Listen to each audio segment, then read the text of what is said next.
Hello dear students. मेरा नाम अनिल कुमार श्रीवास्तव है और मैं PSIR ऑप्शनल में और GS में रिलेटेड तमाम टॉपिक्स पढ़ाता हूं, जैसे polity, governance, constitution, social justice, IR, internal security आदि। आज हम जो चर्चा करने जा रहे हैं, पहला वीडियो मोटिवेशनल होगा, दूसरा वीडियो PSIR के पॉलिटिकल आइडियोलॉजीज़ पर बनाऊंगा।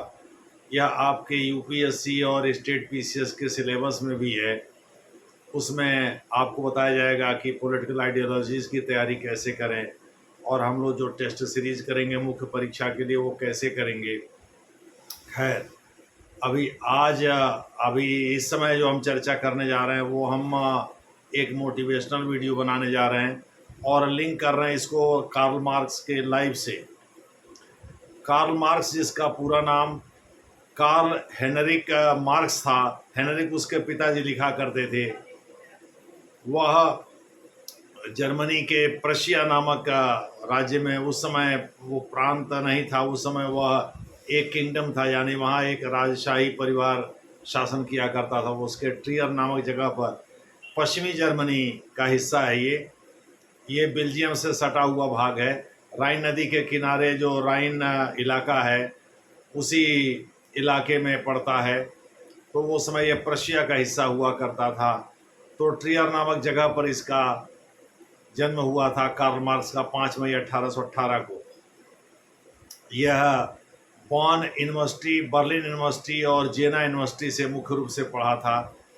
जेना यूनिवर्सिटी से इसने अपना PhD भी कंप्लीट किया था, यानी डॉक्टरेट की उपाधि प्राप्त किया था। इसे इसके सहपाठी प्रेम से मूर कहा करते, MOORE मूर कहा करते थे। इसकी पत्नी जेनी जेनी वॉन वेस्टफैलिक पूरा नाम था उसका, जिससे उसने बाद में चल करके शादी की 1836 या 37 में। तो वह भी इसे मूर के नाम से पुकारा करती थी। हालांकि वो अपने पत्नी को प्रेम से केवल जेनी ही कहा करता था। और कार्ल मार्क्स चूँकि एक समृद्ध परिवार में जन्म लिया था, इसलिए पढ़ने लिखने में उसको दिक्कत नहीं हुई। उसके पिताजी जर्मनी के एक नामी वकील थे और अपर मध्य परिवार की सारी सुख सुविधाएँ उसको उपलब्ध थीं। लेकिन जैसे उसने पूंजीवाद का घोर विरोध शुरू किया और पूंजीपतियों को शैतान के रूप में चित्रित करना शुरू किया, हालांकि वह कहा जाता है कि अपने मृत्यु के पहले फ्रेडरिक एंगेल्स, जो कि उसके अत्यंत परम मित्र थे, उनसे कहा था कि thanks God I am not Marxist. Marxist को उस समय एंटी कैपिटलिस्ट के रूप में जाना जाता था। तो उसने अंत में कहा था कि इस बात के लिए मैं बहुत बहुत धन्यवाद दूंगा समाज को कि उसने मुझे मार्क्सिस्ट कह करके नहीं पुकारा, यानी मेरे नाम से पूरी दुनिया को नहीं पुकारा। हालांकि उसके मरने के बाद आधी दुनिया मार्क्सिस्ट हो ही गई थी। रूस जो विश्व का सबसे बड़ा देश है, करीब 1,70,00,000 वर्ग किलोमीटर उसका क्षेत्रफल है। 99 लाख के करीब कनाडा का है, उससे थोड़ा सा कम चाइना का, उससे थोड़ा सा कम अमेरिका का है। इस प्रकार से भारत तो 7वें स्थान पर आता है, ब्राज़ील के बाद आता है। ठीक है, तो सबसे बड़ा देश सोवियत रूस था और उसके विघटन के बाद 1992 में बाल्टी गणराज्य जब अलग हुए थे, 1990 में ही अलग हो गए थे। 1992 में तो धीरे धीरे करके उसके 15 गणराज्य अलग हो गए थे। तो 1992 में अब सोवियत रूस तो रहा नहीं, रूस रहा, लेकिन रूस आज भी दुनिया का सबसे बड़ा देश है क्षेत्रफल के लिहाज से। और चाइना भी बहुत बड़ा देश है क्षेत्रफल के लिहाज और जनसंख्या के लिहाज दोनों से। कहा जा रहा है कि भारत में जनसंख्या उससे ज़्यादा हो गई है, लेकिन अभी सेंसस हुआ नहीं है भारत में 2021 का। अगर 145 करोड़ की जनसंख्या क्रॉस कर जाता है भारत, तो निश्चित रूप से उससे बड़ा देश हो जाएगा। कहा जा रहा है कि चीन की आबादी 142 करोड़ पर ठहर सी गई है। खैर, देखना होगा आगे भविष्य में क्या होता है। तो मोटे तौर पर कार्ल मार्क्स अपने विचारों के कारण, यानी जो कि पूंजीवाद का घोर विरोधी था, और लेकिन 19वीं सदी में वह पहला ऐसा लेखक था जिसने सिस्टमेटिकली, क्रमबद्ध तरीके से अपने वैज्ञानिक समाजवाद को समझाने के लिए व्याख्या भी किया उसने इतिहास की, और ये चीज़ उसने इतिहास को कैसे समझा जाए, थेसिस एंटीथेसिस और सिंथेसिस की प्रक्रिया कैसे समझा जाए, ये चीज़ उसने अपने गुरु फ्रेडरिक क्या नाम है, George Wilhelm Frederick Hegel, George GEORG, GE नहीं, GEORG, George Wilhelm WILHEIM, Frederick FREDERIC के, और जॉर्ज विल्हेम फ्रेडरिक हीगल, जिसको GWF हीगल हम लोग शॉर्ट में कहेंगे, उससे सीखा था। उसका जीवन काल 1770 से 1831 माना जाता है। वही इसका गुरु था। कहा जाता है अपने गुरु को इसने सर के बल खड़ा कर दिया था। दूसरे शब्दों में, जहाँ हीगल कहा करता था कि दुनिया में पहले विचार का जन्म हुआ, यानी टेबल का विचार पहले दिमाग में आया, तब टेबल के लिए उपयुक्त लकड़ी और ये सब चीज़ें हमने ढूंढना शुरू किया। कार्ल मार्क्स कहता है नहीं, ऐसी बात नहीं है, पहले हमने टेबल के लकड़ी को देखा, तब उसके बाद से हमको हमारे दिमाग में टेबल बनाने की आकृति का जन्म हुआ, यानी विचार आए। दूसरे शब्दों में, पहले मुर्गी आई, पहले अंडा आया, इसको या चूजा आया, उसको लेकर के बहस चलती रहती है। और वही उस समय भी हो रहा था जर्मनी में भी। जर्मनी और फ्रांस दो विद्वानों के गढ़ हुआ करते थे 17वीं और 18वीं 19वीं शताब्दी तक। आपको हम बताते चलें 18वीं सदी में बहुत बड़ी घटनाएं घटी थीं, वैसे ही 19वीं सदी में घटी। जैसे 1776 या 18वीं सदी में ही आएगा, एडम स्मिथ जो कि एक अंग्रेज थे, उन्होंने an inquiry into the nature and wealth of nations नामक पुस्तक लिखी थी। इसी साल अमेरिका में पहला इंटरनेशनल हुआ था, जिसके परिणाम स्वरूप इसके लगभग 11 साल बाद यानी 1787 में अमेरिकी संविधान का जेम्स मैडिसन के नेतृत्व में जन्म हुआ और फिर इतिहास बन गया। यानी वो 1791 तक उसके 10 अमेंडमेंट, पहले 10 अमेंडमेंट पारित हुए जो कि फंडामेंटल राइट्स के वहाँ आधार बने। चूँकि अमेरिकी संविधान में 7 ही आर्टिकल्स हैं, इसलिए कि वहाँ सभी राज्यों के अपने अलग अलग संविधान हैं। इसी को लेकर समझौता भी हुआ था अब्राहम लिंकन के समय, जिनकी हत्या कर दी गई थी। खैर, हम लोग अब भटक रहे हैं, उधर नहीं जाएंगे। तो कार्ल मार्क्स जो है एक अपर मध्यम वर्गीय परिवार में जन्म लिया था और 3 विश्वविद्यालयों में, बर्लिन, बॉन और जेना में अध्ययन किया था। जेना से ही उसने अपने थीसिस कंप्लीट किया था। 1848 में कहा जा रहा है कम्युनिस्ट मैनिफेस्टो को उसने पम्फलेट के रूप में प्रकाशित करवाया था। 1844 में ही लंदन में वो मिल गया था फ्रेडरिक एंगल्स से, जो कि एक दूसरे जर्मन फिलोसफर थे। उसके फिलॉसफी या उसके विचारों को हम 8 भागों में बांट सकते हैं। पहला जो है वो डायलेक्टिक मटेरियलिज्म है, जो उसके फिलोसॉफिकल बेसिस का आधार है, यानी द्वंद्वात्मक भौतिकवाद। इनके बारे में हम चर्चा नहीं करेंगे, चर्चा कभी बाद में करेंगे जब हम कार्ल मार्क्स पढ़ाएंगे तो, पॉलिटिकल साइंस के अंतर्गत। दूसरा है हिस्टोरिकल मटेरियलिज्म, जिसके आधार पर वो साइंटिफिक सोशलिज्म को जन्म देता है, यानी इतिहास की व्याख्या वही हीगल को अपना करके थेसिस एंटीथेसिस और सिंथेसिस के रूप में करता है। यानी इतिहास में कई ऐसे क्षण आते हैं जब परस्पर मेल खाते हुए चीज़ों का जन्म होता है। भौतिक, चूँकि भौतिकवादी है तो ये भौतिक रूप में ही देखता है। जैसे किंगडम भौतिक हैं तो राजाओं का जन्म होता है, फिर उसके बाद उनके बीच आपस में टकराहट होती है, फिर एक मेल होता है। इसे एंशियंट, मिडिवल और मॉडर्न इंडिया तीनों में हम समझ सकते हैं, तीनों में अप्लाई करके समझ सकते हैं। हालांकि कार्ल मार्क्स जर्मनी का रहने वाला था, बाद में वो फ्रांस और लंदन चला गया था। वो बहुत ही मेधावी छात्र रहा, इसीलिए वह न केवल राजनीतिक चिंतक था बल्कि आर्थिक चिंतक भी था, सामाजिक चिंतक भी था, वैज्ञानिक समाजवाद को जन्म देने वाला भी माना जाता उसे, रिवोल्यूशनरी भी था, क्रांतिकारी विचारक भी था, रिवोल्यूशनरी थिंकर्स कह सकते हैं उसे, और साथ ही वह एक पत्रकार भी था, यानी जर्नलिस्ट भी था। तो इस प्रकार से चूँकि 18वीं सदी में लिबरलिज्म का बोलबाला वहाँ हो गया था और उदारवाद को सब सपोर्ट कर रहे थे। कुछ विद्वानों का तो यहाँ तक मानना था कि उदारवाद से ही डेमोक्रेसी यानी लोकतंत्र का जन्म हुआ है। तो उदारवाद के तहत ही पूंजीपतियों का समर्थन किया गया, जबकि ये श्रमिकों के साथ खड़ा दिखता था।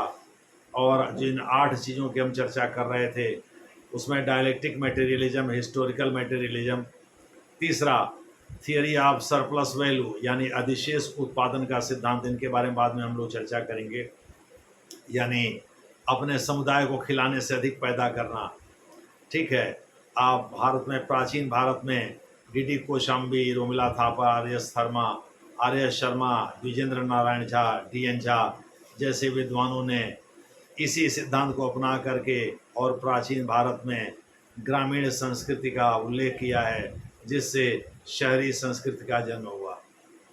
तो इस प्रकार से आप इसे तीसरा कह सकते हैं हिस्टोरिकल मटेरियलिज्म को, चौथा एवोल्यूशन कह सकते हैं, यानी क्रांति के द्वारा ही चीज़ें प्राप्त की जा सकती हैं, छीनना पड़ता है, कहने का मतलब ये, यानी ये वह एक तरह से वायलेंस, इनडायरेक्टली वायलेंस, हिंसा को जस्टिफाई करता है। यही गांधी से इसका मेल नहीं खाता। और इसके बाद जो है वो प्रोलेटेरियन यानी जो श्रमिक वर्ग है उसकी सत्ता स्थापित होगी, उसकी सुप्रीमेसी, उसकी सर्वोच्चता स्थापित होगी। प्रोलेटेरिएट डिक्टेटरशिप की बात ये करता है। ये पांचवा हो जाएगा।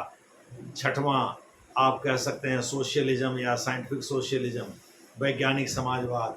और सातवां कम्युनिज्म, जो कि स्टेटलेस सोसाइटी से मेल खाता है, यानी राज्य विहीन समाज जिसमें होगा, जिसमें निजी संपत्ति की अवधारणा नहीं होगी। अंतिम इसका कम्युनिज्म है। मोटे तौर पर आप ये कह सकते हैं कि इन्हीं के इर्द गिर्द इसके विचार घूमते हैं और इन्हीं पर आगे हम लोग चर्चा भी करेंगे। खैर, 1844 में यह अपने उसके बाद के जो मित्र थे, जीवन लाइफ लॉन्ग फ्रेंड थे, फ्रेडरिक एंगल्स, उनसे मुलाकात किया और 1848 में कहा जाता है इसने कम्युनिस्ट मैनिफेस्टो को पहले पम्फलेट के रूप में प्रकाशित कराया। फिर 1852 तक आते आते उसे किताब की शक्ल दे दिया। फिर 1867 से लेकर अपने मृत्यु के बाद तक, उसके मृत्यु के बाद उसके मित्र फ्रेडरिक एंगल्स जिंदा थे, जो उसके मृत्यु के 9-10 साल बाद जिनकी मृत्यु हुई, उसकी मृत्यु 1883 मार्च में ही हो गई थी और वहीं लंदन में ही मरा था। कहा जाता है जन्म से तो यहूदी था, क्योंकि उसके माता पिता यहूदी थे, लेकिन उसके जन्म के पहले उन्होंने ईसाई धर्म ग्रहण कर लिया था। यह भी जब 6 साल का था तो इसका बाप्तिज्म करा के और यहूदी से इसको ईसाई बना दिया था। खैर, कार्ल मार्क्स इस मामले में लकी था कि उसे भले ही सरकारों ने सपोर्ट नहीं किया पूंजीवाद के विरोध के कारण, लेकिन एक अच्छे मित्र मिले फ्रेडरिक एंगल्स के रूप में, जो अपने इंडिविजुअल क्षमता हैसियत के हिसाब से जितना सपोर्ट कर सकते थे उतना सपोर्ट किए, आर्थिक रूप से सपोर्ट किए। और बाद में बहुत मुफलिसी में यानी बहुत गरीबी में कार्ल मार्क्स का जीवन गुजरा, लेकिन उसने अपने वसूल से समझौता नहीं किया। यही बात आईएएस और पीसीएस की तैयारी करने वाले बच्चों को समझाना है कि जब वो असफल होते हैं तो उनके परिवार, उनके पटीदार, उनके समाज, उनके नात रिश्तेदार सब जो है उन पर कटाक्ष करते हैं, उनको ताने मारते हैं, लेकिन उससे घबराना नहीं है। अपने वसूल से कभी समझौता नहीं करना है, चाहे जितना भी संकट क्यों ना आ जाए उस पर बने रहना है और कोशिश यही करना है कि हम अपने लक्ष्य में सफल हो जाएं। इस मामले में हम NN उपाध्याय हमारे चाचा के क्लासमेट थे। मैं कुशीनगर ज़िले से आता हूँ, पूर्वांचल के, यानी उत्तर प्रदेश में ही है, वो बिहार से सटा हुआ ज़िला है। तो वहाँ जो है एक क्लासमेट थे, तो बस थ्रू आउट 3rd डिवीज़न पास थे, लेकिन यही उनके पिताजी पंडिताई किया करते थे, उसी से गुजारा करते, ब्राह्मण थे ही, NN उपाध्याय नाम था उनका। तो उन 3rd डिवीज़न पास होने के बाद उनके मन में ललक थी कि वो IAS बने, लेकिन इतने ज़्यादा ताने मारे गए परिवार के द्वारा और पटीदारों के द्वारा, नात रिश्तेदार समाज के द्वारा, कि वो विचलित नहीं हुए। फिर भी मैंने कुछ समय फ्रस्ट्रेट जरूर होते थे, लेकिन कभी विचलित नहीं हुए, अपने पद से अडिग नहीं हुए, अपने पद पर लगे रहे। बड़ी मुश्किल से उनको, चूँकि उस समय भी 3rd डिवीज़न को एडमिशन मिलना यूनिवर्सिटी में आसान काम नहीं था। BSc में उनका एडमिशन तो हो गया, लेकिन वो जूलॉजी बॉटनी ऑप्शनल भी उन्होंने रखा था सिविल में, और जूलॉजी बॉटनी और एक और विषय उन्होंने अंडर ग्रेजुएशन में भी रखा था। लेकिन बावजूद इसके उन पर ताने की बौछार होती रही और वो उसको रजिस्ट करते रहे। बाद में चल कर के उन्होंने अपने गुरुजनों से कहा कि सर हमारे पास ऊपर वाले ने दिमाग कम दिया है, समझ में कम आता है, आप एक काम करिए, आप हमको बढ़िया नोट्स बनवा दीजिए और हम कामा फुल स्टॉप फिगर उगर सब रट जाएंगे। यानी दूसरे शब्दों में वो कंठस्थ करने में माहिर थे। आज भी कहा जाता है कि अगर आपको सिविल सेवक बनना है तो आपकी मेमोरी बहुत शार्प होनी चाहिए। इसीलिए जो हम लोग लेक्चर देते हैं वो फैक्चुअली करेक्ट होता है। इसे आप एक बार दो बार नहीं, 5 6 10 बार 20 बार, जितनी बार में आपको चीज़ें याद हो सकें देखिए। अब जैसे हमने बताया कम्युनिस्ट मैनिफेस्टो 1848 और 1867 से अब मृत्युपरांत यानी पॉस्टुमस उनके मित्र ने कंप्लीट किया। दास कैपिटल को 1867 के बाद से लिखना शुरू किया था कार्ल मार्क्स और फ्रेडरिक एंगल्स ने, और फ्रेडरिक एंगल्स ने उसको प्रकाशित कराया था बाद में। 3 वॉल्यूम की किताब है ये सब तथ्यात्मक चीज़ें हैं, या कार्ल मार्क्स के विचारों को मोटे तौर पर 8 भागों में रख सकते हैं। ये सब फैक्चुअल चीज़ें हैं जिसे आप रख सकते हैं, जिसे आप शामिल कर सकते हैं अपने पठन पाठन में। खैर, लेकिन ये कई बार वीडियो देखने के बाद ही याद होगा। खैर, अब हम आगे बढ़ते हैं। तो इस प्रकार से कार्ल मार्क्स के दिन बहुत बुरे गुजरे, यानी अमीर परिवार का होते हुए भी तीसरा बच्चा था अपने माता पिता का 9 बच्चों में, और उसके माता पिता उसको काफ़ी मानते थे। लेकिन जब सरकार ही विरोध करने लगी तो उसको अपना घर छोड़ करके भागना पड़ा। फ्रांस में भी विरोध हुआ तो पेरिस भी छोड़ दिया उसने और वो लंदन आ गया। वहीं उसकी मुलाकात फ्रेडरिक एंगल्स से हुई थी। कहा जाता 1844 में उनसे मिला और 1848 में पम्फलेट के रूप में जो कम्युनिस्ट मैनिफेस्टो प्रकाशित कराया उसमें उनका भी योगदान था।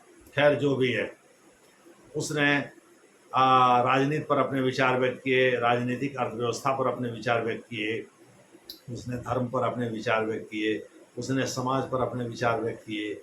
आपको मैंने बताया ही उस समय जर्मनी और फ्रांस 2 स्कॉलर्स यानी विद्वानों के गढ़ हुआ करते थे और इन पर अपने विचार वो दिया करते थे। खैर, मोटे तौर पर आपको ये बता दें कि कार्ल हेनरिक मार्क्स पूरा नाम था, उन्होंने शुरू में ही बता दिया। कार्ल मार्क्स के नाम से वो विख्यात है। वह उसके दोस्त उसको मूर कहा करते थे और यही उसकी पत्नी भी कहा करती थी। खैर, जो भी है, गरीबी के बावजूद भी उसने अपने वसूल से समझौता नहीं किया। यही बात मैं यूपीएससी की तैयारी करने वाले और स्टेट पीसीएस की तैयारी करने वाले बच्चों को बताना चाहता हूँ। चाहे जितने भी ताने मारे जाएं, जितनी भी परेशानी क्यों ना आवे, जो जितने भी संकट क्यों ना आवे, लेकिन आप अपने पद से अडिग ना हो। NN उपाध्याय देखिए IAS बने, 36वीं रैंक थी, 400 प्लस नंबर पा गए वो जूलॉजी और बॉटनी में, और एडिशनल सेक्रेटरी भारत सरकार कृषि मंत्रालय से रिटायर हुए हैं।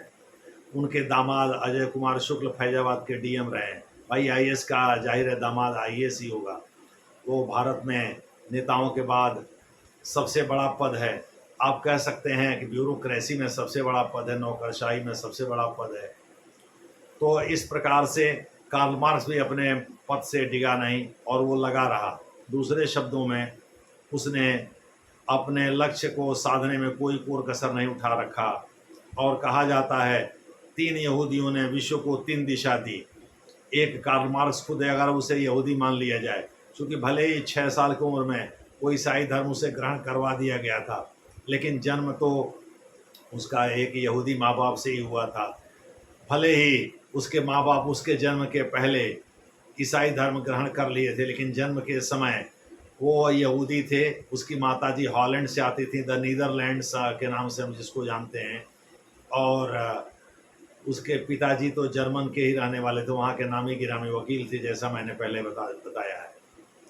तो इस प्रकार से कार्ल मार्क्स का जीवन तो बड़ा लैविशली बीता। उसने 3 विश्वविद्यालयों यानी बॉन, बर्लिन और जेना से अपना अध्ययन किया। जेना से ही उसने PhD किया था। ये सब चीज़ें पहले ही बता चुका हूँ। खैर, मोटे तौर पर आप ये समझिए कि कार्ल मार्क्स जो है, इतने अच्छे परिवार में जन्म लेने के बावजूद, इतने लाड़ प्यार में पलने के बावजूद, उसको अपने विचारों के लिए दर दर भटकना पड़ा। विचारों को लेकिन छोड़ा नहीं उसने। इसी प्रकार से टेनेसिटी IAS और PCS में भी होनी चाहिए। इसी प्रकार अपने लक्ष्य से न डिगने वाली प्रवृत्ति जो है IAS PCS में भी होनी चाहिए कि चाहे जो भी हो जाए, लेकिन हम लोग डिगेंगे नहीं। हम लोग IAS इसीलिए नहीं हुए कि हम लोग अपने पद से डिग गए। दूसरे शब्दों में परिवार के दबाव के तहत आ गए, लोगों के कहने में आ गए, रिएक्शन व्यक्त करने में ही समय चला गया। खैर, अब तो 50 साल की उम्र हो गई है, अब क्या हम सुधरेंगे या अब क्या जो है चीज़ें करेंगे, अब तो आप ही लोग कर सकते हैं। खैर, जो भी है, मोटे तौर पर आप लोगों को ये बताना है कि आप अपने लक्ष्य पर टिके रहिए और अपने वसूल से कभी समझौता मत करिए, अपने लक्ष्य से कभी समझौता मत करिए। खैर, अब हम लोग कार्ल मार्क्स के जीवन को आगे बढ़ाते हैं। तो 3 यहूदियों की बात कर रहे थे। कार्ल मार्क्स, जिसने कि पूंजीवाद के विरोध के रूप में अपने विचार शुरू किए और अंत तक बनाए रखा उसको। इसी विचार से मिलते जुलते फ्रेडरिक एंगल्स के भी विचार थे, तभी जाके दोनों के बीच दोस्ती भी हुई थी। दूसरा सिगमंड फ्रायड था, जो साइको एनालिसिस के लिए, यानी एक मनोदशा है जिसमें कई बार ऐसा होता है कि बाप भी अपने लड़की पर मोहित हो जाता है, कई बार ऐसा होता है लड़की भी बाप पर मोहित हो जाती है। इसी प्रकार से माँ बेटा पर और बेटा माँ पर मोहित हो जाते हैं। हालांकि संस्कारों के कारण और सामाजिक दबाव के कारण जो है वो एक दूसरे के करीब नहीं आ पाते, शारीरिक संबंध नहीं बना पाते। खैर, वो तो एक सिगमंड फ्रायड का साइको एनालिसिस है, संक्षेप में हमने बताया। और तीसरा आइंस्टीन। आइंस्टीन के बारे में कहा जाता है कि 1914 में जब उन्होंने अपनी जनरल थियरी ऑफ रिलेटिविटी लिखा, सिगमंड फ्रायड ने शायद 1883-84 के आसपास अपने सिद्धांत की रचना की थी और आइंस्टीन ने 1913-14 में अपने सिद्धांत को लिखा। जब जनरल थियरी ऑफ रिलेटिविटी नामक पुस्तक लिखी तो ज़्यादातर लोग विश्व में समझ ही नहीं पा रहे थे कि कहना क्या चाहते हैं। कहा जाता है फोटॉन का भी कॉन्सेप्ट उन्होंने डेवलप किया इसी में।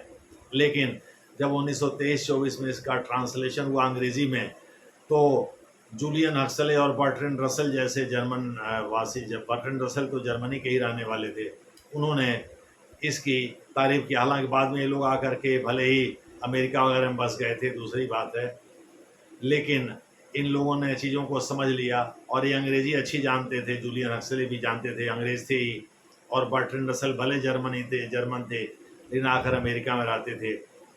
लंदन में भी काफ़ी समय उन्होंने व्यतीत किया था। तो इस प्रकार से अंग्रेजी ये लोग ठीक से समझते थे। तो जूलियन हक्सले और बर्ट्रैंड रसेल, दो और शख्स थे, एक आइंस्टीन खुद, जूलियन हक्सले और बर्ट्रैंड रसेल, ये तीन ही लोग ठीक से इसको समझ पाए थे। और मेरा दावा है कि आज भी पढ़ाने को भले ही इसको पढ़ा दिया जाए, आईआईटी के प्रोफेसर पढ़ा दें या यूनिवर्सिटी के प्रोफेसर पढ़ा दें, लेकिन समझ इसकी कम ही लोगों को है। टी.एस. इलियट कहता है ना, where is wisdom if knowledge is lost, where is knowledge if information is lost. यानी सूचना से ज्ञान होता है और ज्ञान से बुद्धि आती है, माने बुद्धिमत्ता आती है। इसके बारे में कभी बाद में हम चर्चा करेंगे। वो उसके लिए स्मार्ट बोर्ड की ज़रूरत पड़ेगी, वो आपको कभी पढ़ा करके डायग्राम बना करके समझा देंगे, वो मनोविज्ञान का विषय है। तो खैर, कहने का जो तात्पर्य ये है कि तीन ही लोग चीज़ों को समझ पाए थे उस समय, और आइंस्टीन ने इसी में E बराबर mc², यानी जब ऊर्जा मास ऊर्जा में कन्वर्ट करता है तो भयानक तेज़ी से करता है, यह सिद्धांत भी दिया था। इसी को आधार बनाकर कहा जाता है अमेरिका ने 1945 में सेरा लियोन मैक्सिको डेजर्ट में अपना पहला परमाणु परीक्षण किया था। अब किसके नेतृत्व में किया था, कौन उसका फादर है, वो सब आपको बाद में बताया जाएगा, अभी सारा ज्ञान नहीं दिया जाएगा। कहा जाता है कि इसके 4 साल बाद यानी 1949 में सोवियत रूस ने, उसमें सोवियत रूस बन गया था। द्वितीय विश्व युद्ध के बाद वैचारिक मतभेद के कारण जो है जोसेफ स्टालिन एक तरफ हो गए थे और विंस्टन चर्चिल और ये हैरी एस ट्रूमैन एक्चुअली जो वाइस प्रेसिडेंट थे फ्रैंकलिन डी रूजवेल्ट के समय। फ्रैंकलिन डी रूजवेल्ट जब चौथी बार राष्ट्रपति बने, उसके बाद तो कानून बन गया वहाँ, संविधान संशोधन हो गया 22वां। उसके बाद तो ये तय हो गया कि भाई अब अमेरिका का राष्ट्रपति चाहे लगातार हो या बारी बारी से 2 बार से अधिक राष्ट्रपति नहीं बन सकता। यानी डोनाल्ड ट्रंप एक बार और बन सकते हैं, एक बार तो राष्ट्रपति वो रह ही चुके हैं। भले ही बीच में जो बाइडेन आ गए थे, लेकिन अभी चुनाव लड़ रहे हैं रिपब्लिकन पार्टी की ओर से, देखते हैं क्या होता है। तो इस प्रकार से ये फ्रैंकलिन डी रूजवेल्ट के बाद वाइस प्रेसिडेंट के रूप में काम कर रहे उस समय हैरी एस ट्रूमैन आ गए थे और ट्रूमैन डॉक्ट्रिन पूरी तरह से कम्युनिज्म को के प्रभाव को रोकने के से रिलेटेड थी। उन्होंने ही नाटो का प्रस्ताव किया था और नाटो का गठन कर दिया गया था। अप्रैल 1949 से काम करना शुरू कर दिया था। आज तो नाटो का बहुत विस्तार हो गया है, यहाँ तक कि पूर्व सोवियत रूस के 3 बाल्टिक गणराज्य लाटविया, लिथुआनिया और एस्टोनिया भी इसके सदस्य बन गए हैं। हाल में पोलैंड सहित कई देशों को इसमें शामिल किया गया है। यूक्रेन में भी जो रूस ने आक्रमण किया है इसी वजह से किया है, चूँकि वो नाटो में शामिल होना चाहता था और पश्चिमी देश यूक्रेन की मदद कर रहे हैं, जिनकी मदद से वो ड्रोन अटैक मॉस्को तक करने में कामयाब हो जाता है। लंबी दूरी के मिसाइल के अटैक की इजाज़त अमेरिका से मांग रहा है। उसके पास कुछ लंबी दूरी की मिसाइल, अमेरिकी मिसाइल भी हैं जिनके प्रयोग की इजाज़त वो मांगता है, लेकिन उसको डर है कहीं अमेरिका टेक्निकली जो उसके हाथ में कंट्रोल रहता है, कहीं अमेरिका इस चीज़ की इजाज़त ना दे। अभी तक तो इजाज़त नहीं दिया है। खैर आगे देखना होगा क्या करता है, अब वो तो अब बात की बात है। तो इस प्रकार से 3 यहूदी थे जिन्होंने विश्व को 3 दिशाएं दी, और तीनों में से 2 तो बड़ी मुश्किलात से गुजरे हैं, कार्ल मार्क्स और आइंस्टीन। आइंस्टीन भी जर्मनी से भागे हुए थे और अंद्रेई सखारोव रूस से भागे हुए थे। कहा जाता है वो सोवियत रूस में जो परमाणु परीक्षण किया गया वो उन्हीं के दिमाग की उपज थी। हालांकि बाद में उनको शांति का नोबेल पुरस्कार मिला था 1974 या 75 में, जो भी हो। तो इस प्रकार से वो भी रूस से उसमें सोवियत रूस था। Nikita Khrushchev, Leonid Brezhnev, Alexei Kosygin, ये लोग सोवियत रूस के बड़े नेता थे, हुआ करते थे। इसमें निकिता क्रुश्चेव तो पंडित नेहरू के समकालीन थे और लियोनिद ब्रेजनेव इंदिरा गांधी के समकालीन थे। अलेक्सी लियोनोव ये इनके लाल बहादुर शास्त्री के समकालीन थे। तो खैर अब ये देखना होगा, वो वहाँ के प्रधानमंत्री थे अलेक्सी लियोनोव साहब। तो खैर ये देखना होगा कि अंतर्राष्ट्रीय संबंध में इनको किस तरह से हम चीज़ों को देखते हैं, ये तो अलग का विषय ही हो गया। खैर हम आपको जो बताने की कोशिश कर रहे हैं वो ये है कि कार्ल मार्क्स ने भी बहुत गरीबी देखी। उसके 7 बच्चों में से 4 बच्चे दवा के अभाव में मर गए। वो खुद भी दवा के अभाव में मर गया और उसकी पत्नी भी दवा का अभाव मर गई। कहा जाता है कि मरने के 3-4 दिन पहले उसने फ्रेडरिक एंगल से कहा था कि thanks God I am not Marxist. माने वो अपने को एंटी कैपिटलिस्ट के रूप में चित्रित नहीं कर पाया, ये या दुनिया नहीं मानी। इस बात को लेकर वो बहुत गदगद है, खुश है कि लोग उसे एंटी कैपिटलिस्ट नहीं मानते, भले ही वो पैसे का अभाव में ही मरा। दूसरे शब्दों में पैसा रहता तो इलाज कराता। कहा जाता है एक बिस्तर पर वह पड़ा हुआ था, दूसरे बिस्तर पर दूसरे कमरे में उसकी पत्नी थी जिन्नी, और वो उसको देखती रही, वो उसको निहारता रहा और इसी में दोनों की मृत्यु हो गई बारी बारी से। कहने का जो तात्पर्य है, दोनों और इलाज के अभाव में मर गए। फ्रेडरिक एंगल बेचारे कितना अकेले कर पाते, इंडिविजुअली जितना सपोर्ट चाहिए था उतना उन्होंने किया, लेकिन उससे ज़्यादा नहीं कर सकते थे। अंत में इलाज के अभाव में ये दोनों मर गए। चूँकि एंटी कैपिटलिस्ट ओवरटोन था कार्ल मार्क्स का, इसीलिए किसी भी उदारवादी देश ने, यानी पश्चिम के जितने भी देश हैं, सब 18वीं सदी में ही ज़्यादातर, भले ही राजशाही थी, लेकिन उन लोगों ने लिबरलिज्म को अपना लिया था। खास करके जब से इंडस्ट्रियल रेवोल्यूशन 17वीं सदी के अंतिम को चतुर्थांश में, अंतिम क्वार्टर में जब से लंदन में हुआ था, जिसको ग्लोरियस रेवोल्यूशन भी कहते हैं, संभवतः 1680 में हुआ था। उसके बाद जब इंडस्ट्रियल रेवोल्यूशन 18वीं सदी में हुआ इंग्लैंड में, तो डेमोक्रेसी और पूंजीवाद दोनों का आगमन धीरे धीरे होने लगा। कहा जाता है, बहुत सारे विद्वानों का ये मानना है, पूंजीवाद से ही डेमोक्रेसी का जन्म हुआ है, और इस बात को मानने वाले ज़्यादातर अमेरिकी हैं, यानी ज़्यादातर अंग्रेज़ी हैं। फ्रांस में भी कई ऐसे विद्वान हैं जो मार्क्सवादी होते हुए भी इस विचारधारा का समर्थन करते हैं। इटली में भी कई ऐसे विद्वान हैं जो नव मार्क्सवादी होते हुए भी, जैसे एंटोनियो ग्रामची भी जब हेजेमनी की बात करता है तो वह जो है डेमोक्रेसी को कैपिटलिज्म से जोड़ता है, जिसमें सांस्कृतिक राष्ट्रवाद की बात वो करता है या संस्कृति को बताता है, पूंजीवाद के से कमतर बिल्कुल नहीं। इसी प्रकार से मैक्स वेबर ने भी जब देखा वो भी जर्मनी का ही रहने वाला था। जब उसने देखा कि भाई कार्ल मार्क्स बहुत प्रसिद्ध होता जा रहा है अपने पूंजीवादी सिद्धांत के अनुसार के हिसाब से, 1864 में उसका जन्म हुआ था, वो कार्ल मार्क्स के बहुत बाद आता है। उसके लगभग 20 साल के पहले ही कार्ल मार्क्स का देहावसान भी हो गया।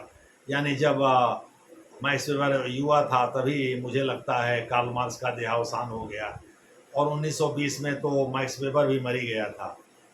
तो मैक्स वेबर ये भी एक समाजशास्त्री था। जब उसको लगा कि भाई कार्ल मार्क्स बहुत ज़्यादा प्रसिद्ध हो रहा है तो उसने Protestant ethics and spirit of capitalism नामक एक पुस्तक लिखा। उसने बताया मैटर नहीं बल्कि धर्म, प्रोटेस्टेंट धर्म को मानने वाले लोग ही दुनिया में बड़े उद्योगों के मालिक हैं, बड़े कारोबारी हैं। उसके लिए उसने 6 धर्मों का अध्ययन किया था, जिसमें हिंदू धर्म भी था, बौद्ध धर्म भी था, जैन धर्म भी था, भारत के भी कुछ धर्म थे, और विश्व स्तर पर भी कैथोलिक वगैरह जो धर्म थे, काल्विनिज्म वगैरह सबका अध्ययन किया था उसने, और अध्ययन करने के बाद ये बताया था। खैर जो भी है, ये सब तो आगे चर्चा का विषय रहेंगे ही रहेंगे PSIR के अंतर्गत।